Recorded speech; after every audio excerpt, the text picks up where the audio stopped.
बिस्मिल्लाहिर्रहमानिर्रहीम। अस्सलाम वालेकुम जी, मैं हूँ राहील तारिक। आज हम अपनी फ़ाइनल अकाउंट की सुहेल अफजल की जो बुक है उससे अपनी फ़ाइनल अकाउंट के क्वेश्चन की सीरीज़ स्टार्ट करेंगे। हम इसका स्टार्ट करेंगे क्वेश्चन नंबर 5 से। जो पहले 4 क्वेश्चन हैं वो बिल्कुल नॉर्मल से हैं, वो आप खुद ही देख लीजिएगा। जो प्रॉपर क्वेश्चन है वो क्वेश्चन नंबर 5 से स्टार्ट होता है। क्वेश्चन को स्टार्ट करने से पहले मैं इसकी बायो में एक लिंक दे दूंगा। फाइनल अकाउंट्स की जो एडजस्टमेंट है, वो एडजस्टमेंट को पहले सीखना, पहले समझना बहुत ज़्यादा ज़रूरी है। और मैंने बड़े ही अच्छे तरीके से, बड़े ही आसान तरीके से, आसान करके आपको समझाने की कोशिश की है। इंशाल्लाह आप ज़रूर देखिएगा। तो शर्त है इस क्वेश्चन की, पहले आपको एडजस्टमेंट की हाउ नाउ होनी चाहिए।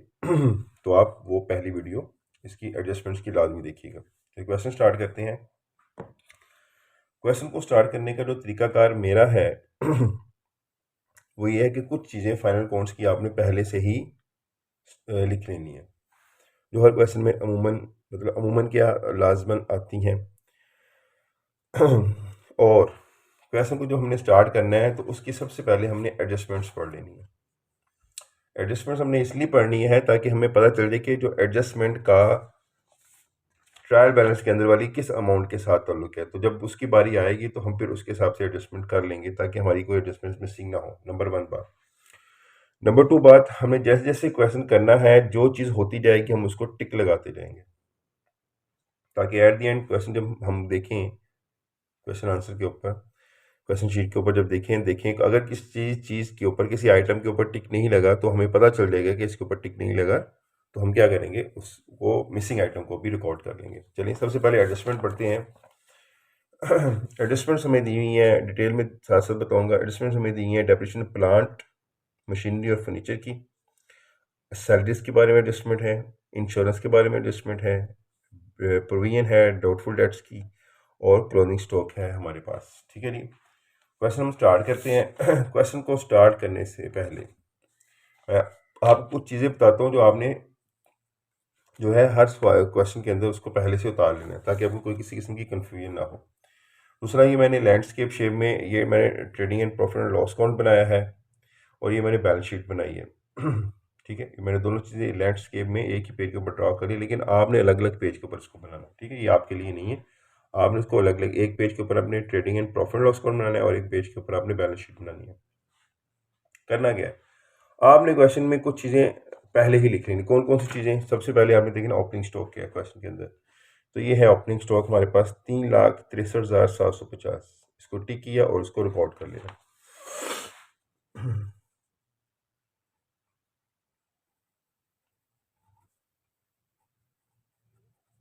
3,63,000, सॉरी, ड्राइंग ओपनिंग स्टॉक है हमारे पास 41,250।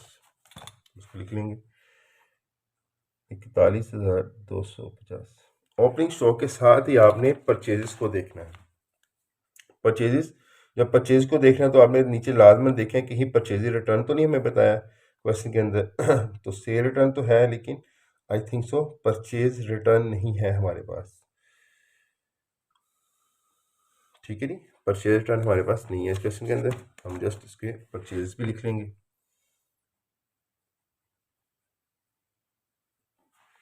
परचेज हमारे पास कितनी है इस क्वेश्चन के अंदर जी? परचेज है हमारे पास 3,63,750। इसको हम रिकॉर्ड करेंगे 3,63,750।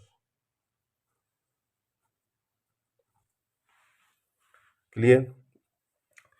अब हम देखेंगे साथ ही सेल को। परचेज के ऊपर टिक कर देते हैं, ये आइटम होगी। सेल को देखते हैं, सेल को भी रिकॉर्ड करते हैं। सेल कितना है, सेल को हम रिकॉर्ड करेंगे यहाँ पे और लिखेंगे इसको अंदर वाली साइड पे। कितनी है सेल हमारे पास? 4,57,500। 4,57,500। इसको अंदर इसलिए लिखा है क्योंकि हमारे पास सेल रिटर्न भी है, तो रिटर्न को भी यहाँ पे लिखेंगे। रिटर्न है हमारे पास 3,750। माइनस करवा के लिखेंगे सेल रिटर्न को। तो सेल भी आ गया और सेल रिटर्न भी आ गया। इसको भी टिक कर देते हैं। जो अमाउंट आती जाएगी उसको हम टिक करते जाएंगे। अब हम क्या कर लेते हैं, सेल रिटर्न निकाल लेते हैं। सेल में से सेल कितनी हमारी 4,57,500 माइनस 3,750 हमारी क्या है सेल है।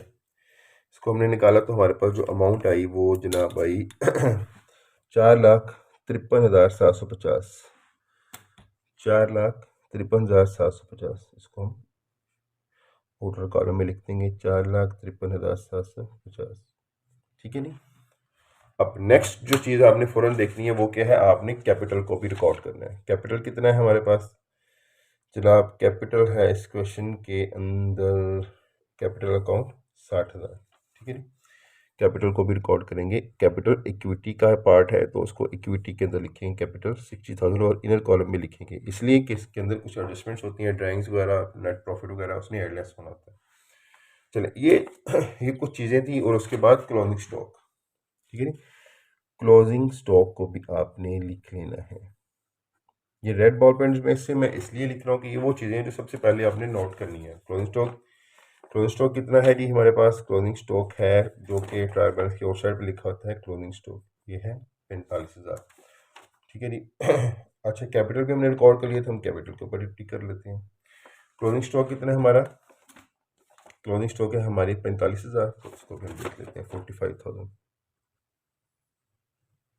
चले क्लोजिंग स्टॉक, क्योंकि जो भी चीज़ एडजस्टमेंट के अंदर, बात याद रखनी, जो भी चीज़ एडजस्टमेंट के अंदर आएगी उसका डबल इम्पैक्ट होता है। एक इम्पैक्ट उसका बैलेंस शीट में जाता है, एक इसका trading and profit loss account में जाता है। ये बात आपने याद रखनी है।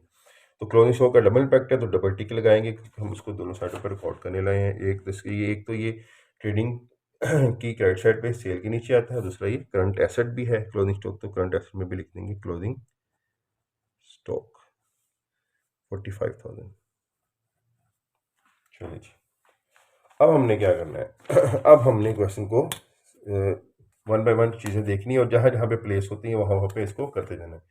अब सबसे पहले मैं क्या दिया, ड्राइंग्स कहाँ रहती हैं? ड्राइंग्स कैपिटल में से माइनस होती हैं 10,500। तो हम ड्राइंग्स को क्या करेंगे, कैपिटल में से माइनस करेंगे 10,500।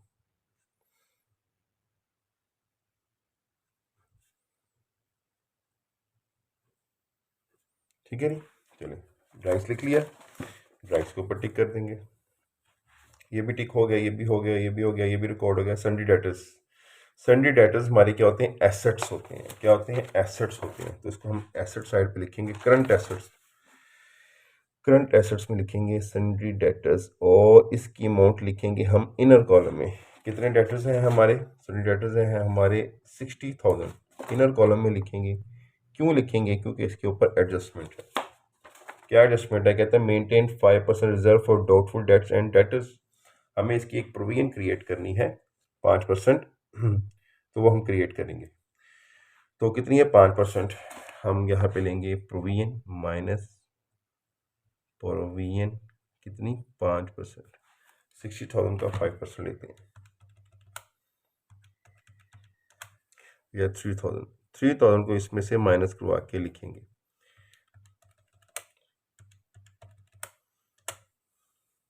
अच्छा, प्रोविजन क्या होती है?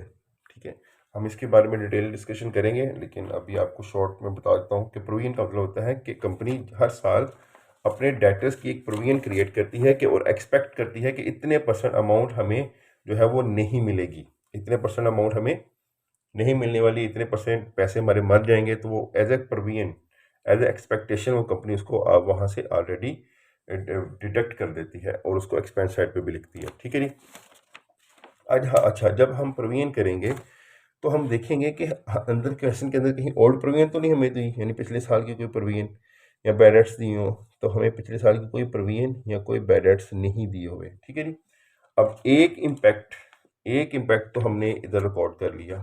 ठीक है, एक टिक लगा देते हैं जो बैलेंस शीट में रिकॉर्ड कर लिया, लेकिन दूसरा इम्पैक्ट इसका कहाँ रहेगा? एक्सपेंस साइड पे। तो एक्सपेंस साइड पे जाएंगे, इसको हम ट्रेडिंग का पार्ट अलग होता है, प्रॉफिट एंड लॉस पार्ट का पार्ट अलग होता है। तो ये एक्सपेंस साइड है, ये इनकम साइड है। तो एक्सपेंस साइड पे हम प्रोविजन फॉर बैड डेट्स के नाम से लिख लेंगे। प्रोविजन फॉर बैड डेट्स के नाम से 5% प्रोविजन कितनी आई थी? 3,000 को इधर भी लिख देंगे। तो अब ये डबल इम्पैक्ट आ गया है इसका दोनों तरफ, तो इसको डबल टिक कर देंगे, इसका काम भी हो गया ख़त्म। क्लियर जी। अब आगे बढ़ते हैं। सन्ड्री डेटर्स के बाद है सन्ड्री क्रेडिटर्स। सन्ड्री क्रेडिटर्स क्या होती हैं? हमारी लाइबिलिटी होती हैं। डेटर्स को रिकॉर्ड करेंगे टिक किया, क्रेडिटर्स को भी रिकॉर्ड करते हैं टिक किया, और क्रेडिटर्स को यहाँ पे लिख लेते हैं सन्ड्री क्रेडिटर्स, यानी ये हमारी शॉर्ट टर्म लाइबिलिटी होती है, तो इसको हम करंट लाइबिलिटी में लिखेंगे सन्ड्री क्रेडिटर्स। कितने हैं जी? सन्ड्री क्रेडिटर्स हैं हमारे 45,375। सन्ड्री क्रेडिटर्स भी आ गया। नेक्स्ट टिक करते हैं सेल रिटर्न हो चुका है। कैरिज इनवर्ड, कैरिज इनवर्ड यानी ये हमारा डायरेक्ट एक्सपेंस है, ऐसा एक्सपेंस जिसका डायरेक्टली ताल्लुक किसी भी चीज़ को अपनी बिजनेस में लेके आने के साथ होता है, किसी चीज़ की परचेज के साथ होता है, तो उसको डायरेक्ट एक्सपेंस कहते हैं। और ये डायरेक्ट एक्सपेंस है, ये ऊपर ट्रेडिंग अकाउंट में आएगा कैरिज इनवर्ड। कितना है? कैरी इनवर्ड है हमारा 4500, लिखेंगे 4500, ठीक है नी। कैरी इनवर्ड को भी रिकॉर्ड कर लिया, टिक किया इसके ऊपर भी। नेक्स्ट है सैलरीज। हाँ जी, सैलरीज हमारा क्या? Indirect expense. सैलरीज को नीचे लिखेंगे और सैलरीज के ऊपर हमारी एडजस्टमेंट भी है, इसलिए सैलरी को हम क्या करेंगे? 21,000 को हम इनर कॉलम में लिखेंगे और चलेंगे एडजस्टमेंट की तरफ। एडजस्टमेंट क्या कहती है? आउटस्टैंडिंग सैलरीज, ठीक है। कितनी है आउटस्टैंडिंग सैलरीज? आउटस्टैंडिंग सैलरीज का मतलब है सैलरी ड्यू। अब आप मेरी एडजस्टमेंट की तरफ जाएं, पहली वीडियो की तरफ जाएंगे तो वहां पे मैंने एक बात कही थी, एक्सपेंस पेड और नॉट पेड, इनकम रिसीव्ड और not received but relating to current year will be recorded. ऐसा एक्सपेंस जो हमने पे किया है या नहीं पे किया, ऐसी इनकम जो हमें मिली है या नहीं मिली, ठीक है जी, ऐसी इनकम जो हमें मिली है या नहीं मिली, उसको हम लाजमन लिखेंगे। और ऐसी इनकम जिसका ताल्लुक या ऐसा एक्सपेंस जिसका ताल्लुक अगले साल से है, ठीक है जी, और हम आज पे कर रहे हैं या रिसीव कर रहे हैं, उसको हम माइनस कर देंगे। तो ये थी मेरी फाइनल अकाउंट्स की एडजस्टमेंट जो बड़ी डिटेल में मैंने आपको समझाई है। तो गोल्डन रूल क्या था? पेड और नॉट पेड, रिसीव्ड और नॉट रिसीव्ड, पेड और नॉट पेड क्या? एक्सपेंस पेड और नॉट पेड, इनकम रिसीव्ड और नॉट रिसीव्ड, ठीक है जी। अगर आपने इन चीज़ों को कमा लिया या आपका एक्सपेंस हो चुका है इस साल से रिलेटेड है, if related to current year, अगर ये दोनों इनकम या एक्सपेंस करंट ईयर से रिलेटेड है तो उसको आप लाजमी लिखेंगे। तो आउटस्टैंडिंग जो आपकी लायबिलिटी है, सैलरी है, वो करंट ईयर से ही ताल्लुक रखती है। आउटस्टैंडिंग सैलरी का मतलब है सैलरी ड्यू, आपके एम्प्लॉय ने काम कर लिया, आपने अभी तक उसकी सैलरी नहीं दी, तो करंट ईयर से ताल्लुक है, उसको लिखेंगे, ठीक है जी, उसको सैलरीज में ऐड करके लिखेंगे। आउटस्टैंडिंग सैलरी 1500, 21 और एक 22,500 टोटल हो गए, ठीक है जी। मजीद एडजस्टमेंट के लिए आप एक दफ़ा मेरी एडजस्टमेंट देखेंगे तो आपको सारी स्टोरी क्लियर हो जाएगी। तो आउटस्टैंडिंग सैलरी को ऐड करते हैं, इसका एक इम्पैक्ट आ गया इधर, और दूसरा इम्पैक्ट ये आउटस्टैंडिंग सैलरी जब तक आप पे नहीं करेंगे ये आपकी लायबिलिटी रहेगी, उसको करंट लायबिलिटी में भी लिख लेंगे आउटस्टैंडिंग सैलरी 1500, ठीक है जी, उसको हमने लायबिलिटी में भी लिख लिया। क्लियर? अच्छा, ये एडजस्टमेंट आ गई, सैलरी को भी हमने रिकॉर्ड कर लिया, टिक करें, इसकी एडजस्टमेंट को दोनों तरफ रिकॉर्ड कर लिया, इसको भी टिक करें। चलिए नेक्स्ट है हमारे पास rent rates and taxes. Rent rate और टैक्सेस के ऊपर कोई एडजस्टमेंट तो नहीं थी, नहीं जी, इंश्योरेंस की है एडजस्टमेंट आ गई, वो देखेंगे। तो रेंट रेट एंड टैक्सेस हमारा क्या है? एक्सपेंस है इनडायरेक्ट, रेंट रेट्स टैक्सेस कितने हैं जी? रेंट रेट एंड टैक्सेस हैं हमारे 11,250, 11,250। नेक्स्ट इंश्योरेंस की बात आ रही है। इंश्योरेंस, मेरे ख्याल से इंश्योरेंस के ऊपर हमारी एडजस्टमेंट है, अभी हमने देखा था। तो इंश्योरेंस पेड इन एडवांस, देखा 375, इंश्योरेंस पेड इन एडवांस। सबसे पहले तो इंश्योरेंस एक्सपेंस है, इसको इनर कॉलम में इसकी अमाउंट लिखेंगे विद एडजस्टमेंट। इंश्योरेंस कितनी है हमारे पास? इंश्योरेंस की अमाउंट हमें दी हुई है 3000, ठीक है नी, तो 3000 को इनर कॉलम में लिखेंगे।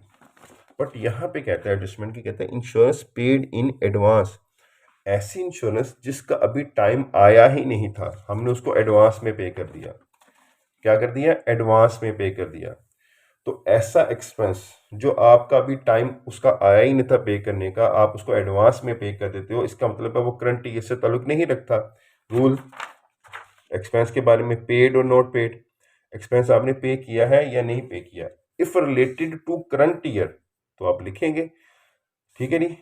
अगर वो एक्सपेंस एडवांस में पे किया है, वो करंट ईयर का नहीं था, जैसे यहाँ पे लिखा है expenditure relating to the succeeding year are excluded, ऐसे एक्सपेंसेस जो आप एडवांस में पे कर देते हो वो अगले साल से ताल्लुक रखते हैं, उसको आप क्या कर दोगे, निकाल दोगे, मुतलका एक्सपेंस में ऐड करके नहीं रखोगे, जब उसका टाइम आएगा फिर ही आप लिखोगे। तो ये एडवांस इंश्योरेंस को हम यहाँ से क्या कर देंगे, इसकी इंश्योरेंस में से मुतलका में से माइनस कर देंगे 375, एडजस्टमेंट में लिखा हुआ है 375, यहाँ से हम क्या कर देंगे, माइनस कर देंगे।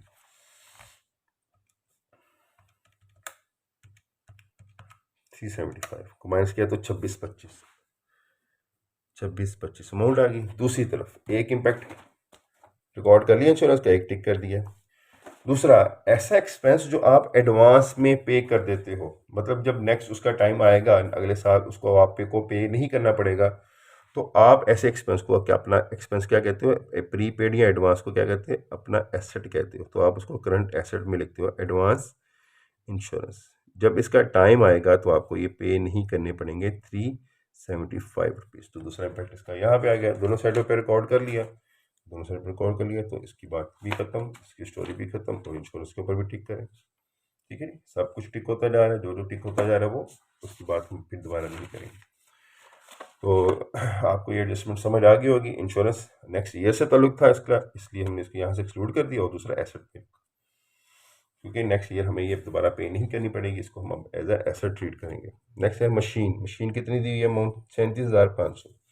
मशीन हमारा क्या है, फिक्स्ड एसेट, क्योंकि इसकी उम्र 1 साल से ज़्यादा, इसकी यानी इकोनॉमिकल लाइफ मशीन की 1 साल से ज़्यादा होती है, तो इधर लिखेंगे मशीन, और इसके ऊपर एडजस्टमेंट भी है, तो इसलिए मशीन को हम इनर कॉलम में लिखेंगे 37,500। इसके ऊपर डेप्रिसिएशन है, डेप्रिसिएशन की एडजस्टमेंट कहती है ये आपके लिए बिजनेस के लिए एक्सपेंस होता है, और बिजनेस के एक्सपेंस होने के साथ साथ ये उस एसेट की वैल्यू को कम कर देता है। तो कितनी वैल्यू कम हुई है, 37,500 का हम ले लेंगे एडजस्टमेंट। हमें डेप्रिसिएशन कितने परसेंट दी हुई है, कहता है फर्नीचर के ऊपर भी और प्लांट और मशीन के ऊपर भी आपने 10% डेप्रिसिएशन लेनी है, तो 10% डेप्रिसिएशन ले लेते हैं। 37,500 की 37,500 45.10%, ये आ गया 3750। 37,500 में से माइनस कर देंगे, 37,500 माइनस 37,50, तो 33,750 अंदर लिख लेंगे। अब हमारे पास जो एसेट की वैल्यू रहेगी मशीन की वो क्या है 33,750। अब दूसरा, इसको कहाँ पे रिकॉर्ड करेंगे, दूसरा जनाब इसको हम रिकॉर्ड करेंगे एक्सपेंस साइड पे भी, डेप्रिसिएशन ऑन एसेट। सबसे पहला क्या है, डेप्रिसिएशन ऑन मशीन, फर्नीचर का भी क्या है ना, उसका ऐड करके लेंगे, कितना है 37,50, ठीक है। इनर कॉलम में जब दूसरा एसेट आएगा फर्नीचर की डेप्रिसिएशन आएगी, दोनों को इकट्ठे करके फिर अंदर लिख देंगे। आप अलग अलग भी लिख सकते हैं, चलें अलग अलग लिखते हैं 3,750, ताकि आपको कोई कन्फ्यूजन ना हो। चलिए जी, मशीन को भी रिकॉर्ड कर लिया है, ठीक है, और इसके एडजस्टमेंट दोनों तरफ आ गई, इसको भी हमने रिकॉर्ड कर लिया दोनों तरफ। नेक्स्ट हमारे पास क्या है, फर्नीचर है जी। फर्नीचर आ गया, ये भी हमारा फिक्स एसेट होता है 3,750, तो फर्नीचर को हम कहाँ पे लेंगे, फिक्स एसेट में लिखेंगे, फर्नीचर 3,750, डेप्रिसिएशन इस लेंगे इसके ऊपर भी 10%,